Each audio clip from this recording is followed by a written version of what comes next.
Есірік торғай ертегісі. Құстардың патшасы қыранның жыл сайын көктем кезінде өз бұқарасына арнап салтанатты той өткізетін әдет екен.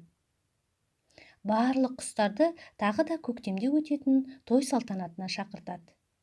Құс атаулы түгел белгіленген уақытта топ-тобымен патшаның ордасына қарай шұбырыпты. Орда қызметкерлері патшаның нұсқауы бойынша құстарды рет-ретімен қаз-қатар отырғызады. Құстарда мәз-майрам көрсетілген орынға жайғасады. Әр топтың басшыларына төрден сыйлық орын ұсынылады. Елдің соңында алаторғайлар да тобы да жетеді. Патша қыран бұларға да өз орнын ұсынады.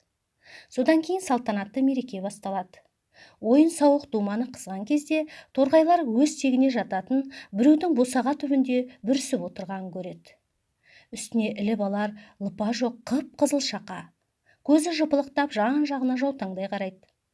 Оған жәрдем беріп көңілін аулау үшін әр торғай бір талдан мамық жұлып беріңдер. Анау бауырымызды кеңдірейік дейді торғайлар тобының басшысы. Торғайлар шұғыл іске кіріседі. Әрқайсысы өзінің үстіндегі мамықтан бір-бір талдан жұлып береді. Үстіндегі қылпығы жоқ қызыл шақа торғай туыстарының көмегі арқасында әп-сәтте құлпырып шыға келеді. Оның әдемі болып кеткені сонша, тіпті қыран патшаның өзі мынадай сәулетті көркем құсты көрмей қалғанына өкініп, әлгі торғайды өзінің қасына шақыртып алады. Құрметті орын береді. Қыран патшаның қасына орын алған торғай айналасына барлай көз жүгіртеді де, мен ең сәулетті құс екенмін. Қыран патшаның өзі түр-түсіме қызығып құрметтеді ғой деген ойға шомады. Енді әлгі торғай есіріп өзіне өзі қоқырайып паңдана бастайды. Тіпті әлгінде өзіне көмектескен туыстарына да тұмсығын шүйіріп төбесінен қарайды. Мұны көрген туыстары қатты ызаланады. Мен суының жазасын беру керек деп күйінеді кейбіреуі.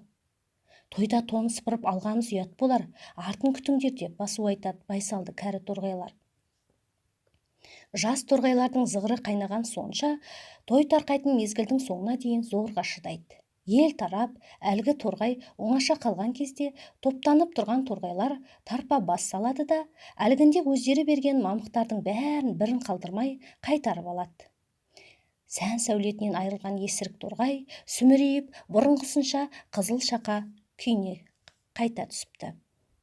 Торғайлар көпке топырақ шашпа деп тарап кетіпті. Мұны көрген қыран патша есіргенде ес болмайды деп теріс айналыпты.